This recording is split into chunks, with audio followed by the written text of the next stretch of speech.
your comments and questions and thoughts. So I'm going to share a little bit of scripture with you today, but let's take just a moment to kind of settle into your seat a little bit, pull your shoulders away from your ears a little bit, and take a slow, deep breath. You know, so much of our lives, we take these little sips of air, and it's enough to get us through. But when we take a slow, deep breath, go ahead and take another one. We remember that we have a much greater capacity than we access in the busyness of our normal life. It's true for the breath we take, and it's true for our connection with Spirit, with true self, with God, with Jesus, and with each other. So as we listen to these scriptures and the conversation that follows, I pray you'll take a deep breath of what's offered to you today. Our scripture readings both come from Ephesians, a couple of verses here. The first one is Ephesians 5, 1 to 2.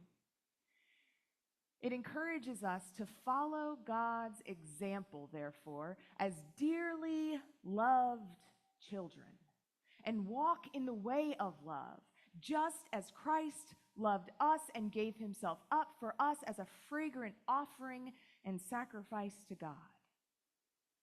We move over to 8 through 15. For you were once darkness, but now you are light in the Lord. Live as children of the light, for the fruit of the light consists in all goodness, righteousness, and truth. And find out what pleases the Lord. Have nothing to do with the fruitless deeds of darkness, but rather expose them. It is shameful even to mention what the disobedient do in secret, but everything exposed by the light becomes visible, and everything that is illuminated becomes a light. This is why it is said, "Wake up, sleeper, rise from the dead, and Christ will shine on you." Be very careful then how you live, not as unwise, but as wise. This is the word of the Lord. Thanks be to God. Now I have the great honor of bringing up my friend Vonshelle Beneby. Comes to us from the UCC tradition. I'm going to grab us a couple chairs here, Vonshelle. And Gary, would you equip us with a microphone, my friend? We're not quite as skilled as the set crew at my son's play last week, but we get it together. This is how you know we're human. I got another one.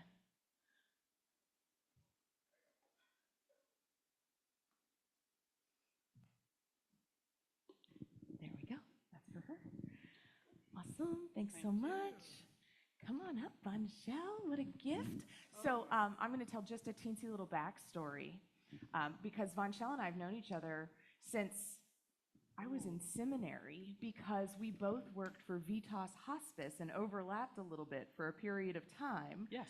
Like 15 years ago or 10 years ago? At least 10. At least 10 years ago, 10. A very long time ago. And we ran back into each other recently at a local clergywomen gathering and went, "Oh, I know you." And then I asked Vonshelle to come and share with us some today. But introduce yourself a little bit more than just my little backstory. Sure, I'm Vonshelle, and most people call me Von. I am ordained United Church of Christ, and my ministry, as you heard from Pastor, is hospice chaplaincy, but just started a new ministry, which is trauma healing through dance and body movement. So, which is lovely. There's all kinds of somatic ways of healing. And honestly, Presbyterians, no offense, but we're sometimes called the frozen chosen. We're not super in touch with our bodies. So I'm grateful that you are doing some of the work in ministry of inviting us a little more back into our skin. But I want to see, when you and I first talked, and I said, what do you feel like is a verse or a couple of verses that speak to you in the context of this idea that we need to listen to more of the voices from the margins, more of the voices that Jesus was always pointing us to, not the centered, the powerful, the rich, the white in our culture, but looking out and looking towards the margins. And this was the verse you were drawn to. Can you say a little bit about why? Absolutely. And first of all, I appreciate you asking the question, because I'm not often asked that question.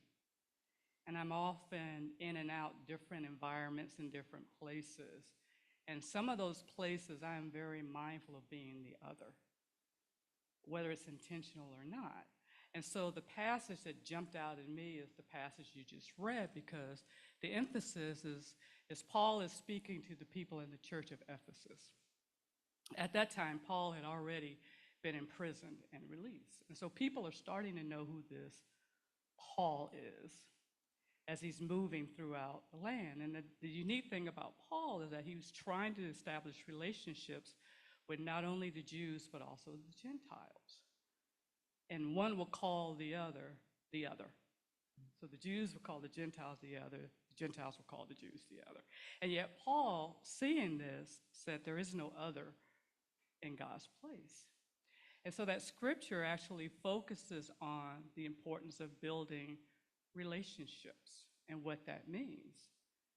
And so what Paul says is if we are to build relationships with one another, then we are to be the imitators of God. And what does that mean exactly? It means that we are to walk in the light and in the love of God. Because if we do that, then we don't see each other as the other. It doesn't matter. As Paul often said, there's no such thing as the Jews against Gentiles and the Gentiles against Jews, but yet, and as we see and hear it today, the other is rising up more and more. Mm-hmm. Whereas when Paul says, look, if we are in relationship with one another, that means to understand that we all come from the same creator, mm-hmm. the same divine. So we are, in essence, siblings.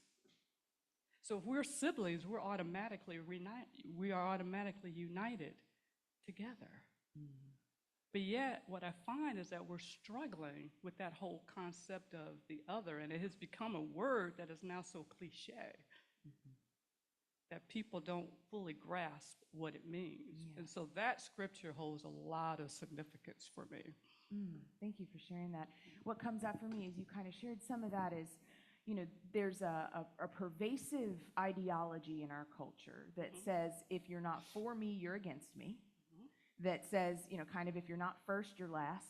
Quoting Ricky Bobby, I don't know if there's any fans, Talladega Nights, but it's a joke, but it's a real thing where we feel like, or we're encouraged to feel like, we need to be purified into this uniform oneness, this idea that America's a melting pot and we should all just melt together and be the same.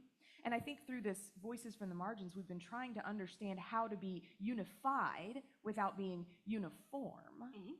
so that we can eliminate the us and them, but not because we think you and I are exactly the same. In fact, we're improved by not being the same. Mm-hmm. And I'm wondering what you think about sort of practically living into this identity as child of God. Practically, how do we do that in our lives? What does it look like to embrace this dissolving of us and them, or dissolving of other? So for me, and I can only speak from my experience, so for me it's the understanding that, first of all, increase the awareness. I mean, that's truly, right? And it seems so basic, but to even increase the awareness, because sometimes I will talk to people and they, intentionally or not, will act oblivious. And they will say, well, what do you mean, Vonshelle? I love you, I accept you, I embrace you. I said, do you really? Do you know what that even means to say that? It means that we let go of the stereotypes. It means we let go of the myths. It means that we let go of the generational, lifelong teachings that we have placed upon people. It means letting go of labels. A common label I hear is that, and again, I'll speak from my experience, is well, all Black people are this, or all people of color are this. They don't want to work. They don't want a job. And my response to that is, well, first of all, if you heighten your awareness, you will understand that the opportunities are not as prevalent. Mm. The opportunities are not there. So let's start with that. That's part of increasing the awareness. Mm-hmm. if we have the opportunities, if you give us the opportunity, now you're leveling the field. But the reality is, it's still not there.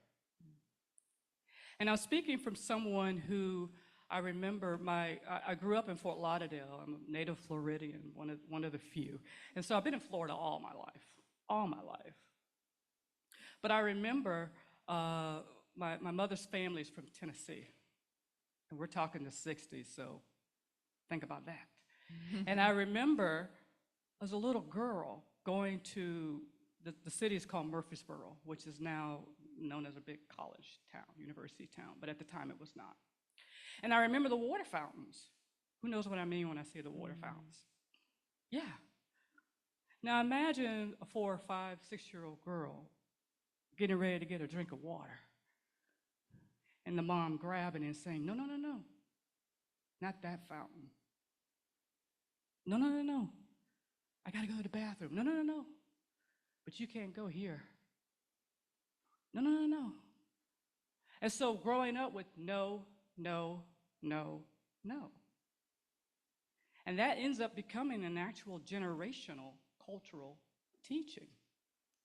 And yet we're told churches talk about unifying.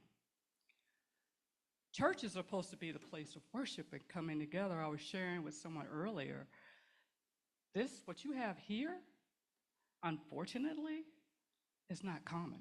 Mm-hmm. It's not common. There are churches and sacred spaces that I've walked in that it's been very, very obvious that I'm not welcome there, just by the look and by the comment. So this is truly a special place. But again, if we look at the scriptures, if we are to be imitators of God and we are to be the light, it means we welcome and embrace regardless. And we're willing, through our heightened awareness, to engage in conversation. That's why this is important. I was thinking on my way over here, I don't think anyone has ever, in a church setting, a sacred space setting, taken the time to ask those deep personal questions. And think about what you have been taught. Seriously, think about what you've been taught. Did you at one point embrace those things that you were taught? Did you even question?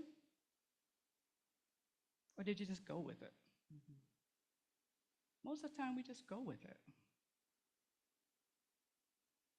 We don't think to ask. They're our parents, our grandparents, aunties, uncles. They know. But when you live in the life of the other or the marginalized, it's a constant questioning. Mm-hmm. Well, why? How come? Well, what did I say? Well, what did I do? Does that make sense? Mm. And so now you're trying to bridge those two people, those two experiences. And the way to do it is the extension of God's love. Mm. That's what Paul teaches us. Be the light. I want to honor what you just said, and one of the things we hope to do in this space is to create vulnerable space. And we hope that by doing so, it makes it feel a little bit safer so that we can continue to have the diversity that we have. In a fairly small group of people by standards, we have a lot of demographics represented here. So just to honor some of that vulnerability, I'd like to confess. Sure. I was raised as a child in Alabama in the 80s and 90s. I very clearly remember seeing mixed race couples and my mother going, "Don't look. Mm-hmm. Don't look." And she would justify it by saying, it's already hard enough to be in relationship with somebody. So if you have that much difference, you just shouldn't even try. And these days I consider myself an anti-racist. These days I consider myself someone who is actively attempting to recognize the racism with which I was raised, born, and the systems perpetuate, and also to push back against it. And at the same time, my more current and real confession is, the first time I went to a conference where the dominant speaking voices were black folks, and they looked out at the audience and they said, We're talking to black folks today. So white folks, you're welcome to listen towards your own liberation, but this is not about you. And I felt a sense of loss and rejection. I felt my fragility and my discomfort of being decentered because I've always been centered. As a white person, as a person of faith, as a longtime Presbyterian, in most of the circles that I am in, people are speaking to me. And then to be told, this isn't about you, feels like loss.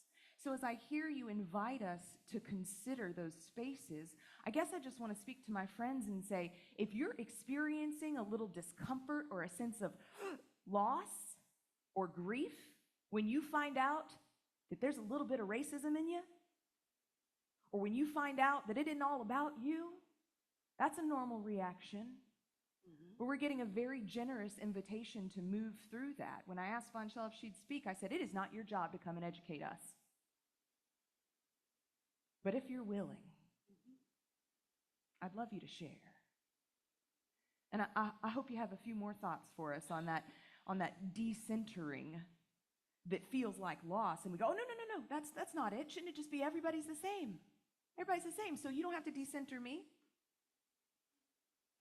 Well, again, I think it comes back to awareness, and thank you for sharing that story, your experience, because I can imagine when it's flipped, it's so uncomfortable. Because how often does it flip? And I'm just going to be real because I'm very transparent. But I'm looking out and I see the majority. You know what I mean when I say the majority, correct? I'm used to being in the crowd of the majority. So your experience, right? Think of it when you flip it. That's my normal navigating everyday life. I got to figure how to bob and weave because I'm with the majority. I got to bob and weave because I know they most likely already have in their mind something. I got to bob and weave something as simple as going to the store. And it still happens. And I know. I was at a store, I'm not going to say the name of the store because I know you're streaming, but I was at a store that was considered elite. And I was browsing. And I remember the lady coming over to me saying, ma'am, are you lost? Because the store was considered an elitist store. I said, no, I'm shopping. Are you sure? I said, do you know where she was going with that? That's common. So common. And so when you feel uncomfortable, I invite you to tap into what is it about this experience that is making me uncomfortable? What is it? Sit in that uncomfortable space. Because that's what increases our awareness so we know what to do to the other or the marginalized or the ones who also feel uncomfortable and what we can do. This space, some of the things that you all can do, which is I think what you're leaning on, is it's helpful for me, those who are marginalized, to have the language that fits the culture, to have the music that fits, to have the words that fit, to have the prayers that fit. It's helpful to do the warm embrace, which I did. I've worshiped here before and now this time. But to go beyond saying into doing. Remember Paul. It's about relationships and being imitators of the light. Because when we are the light, we're pulling people out of that darkness. And I hope this is making sense. I so appreciate that invitation because part of what it brings up for me in attempting to craft this kind of community with broad representation of different demographics, different kinds of people, we often feel uncomfortable. It's often a little messy. They're not nodding, but they mean to. Many of the folks in this room have been part of really challenging conversations about how we do this and if it works and what we're doing and where's it going and, all of these kinds of things. And I feel like some of what you've just invited us into is the realization that, I guess we think if we're following this way, then everything's going to be comfortable and good and everything will just turn out all right, right? Because we do the right things, you get the gold star. That's how that works, right? That's what we're taught societally. But part of the invitation I hear from you and that I hear from this scripture is, no. I'm inviting you into the discomfort. And that's actually where that light, that imitating God stuff happens. Absolutely. Those difficult conversations, right? Even as we talk about, look at current events, the difficult conversations, this conversation, that is what helps transcend. That is what helps. If you truly want to be in relationship, so let's go back to that. If you truly want it, some church settings that I have been in, and I'll give this, and I'm not going to name it because I know you're live streaming, but, and I don't only want to say, Vonshelle, I can't believe you said, well, yeah, I said it. So here's the thing. I went to a church, I'll say it was a local church, and was trying to pick what church to join. So I want you to imagine that you're me. I lived in Orlando after I graduated from Bethune-Cookman. I moved to Orlando, got a job, came back to Volusia County. So now I'm trying to find a church and exploring seminary, my call. And someone said, try this particular church. Imagine you're me, black, female. Got it? I walk in this church and I don't see anyone else that looks like me. So how do you think I automatically felt? Ooh. On alert. Yeah. Ooh. The music, the language, the prayers reminded me of when I grew up in the Episcopal Church in the 1960s and 70s. Not that it was good or bad, but it sent memories. I sit in the back. No one greeted me. No one welcomed me. But when we passed a piece, people looked at me and kept going. Looked at me, kept going. So not how you think I really feel in this church, where people of God are supposed to gather. We get done, and the pastor says, okay, we're going to have our coffee hour, fellowship time, all are welcome. I'm like, I'm getting out of here. It's too uncomfortable. I get ready to leave, and someone finally acknowledges me and goes, hey, did you get a welcome bag? No, I didn't. Here, come get a welcome bag. Hey, are you going to stay for coffee hour? No, I'm going to just go ahead and go. But you should stay. We're having fried chicken. Oh. Yeah. Sadly, that's common. My comment was, no, thank you, I'm vegetarian. Mm-hmm. Don't make the assumption. Don't make the assumption. But that's what we do as a culture, as a society. And sadly, that wasn't that long ago when this happened, and it's still happening. And so when we are uncomfortable, when you feel uncomfortable, the question is, why am I so uncomfortable? Did I perhaps contribute to this way of thinking, this way of doing, unknowingly? And if you are going to be a church, I heard and read your words, inclusive, what does that mean for you? What does that mean? Does it mean we say all are welcome and then we just stop there? Or do we truly welcome and show the extravagant welcome to everyone? It's a lot to process. Don't make the assumption because you're around someone that's a person of color that they're in a good space. Perhaps.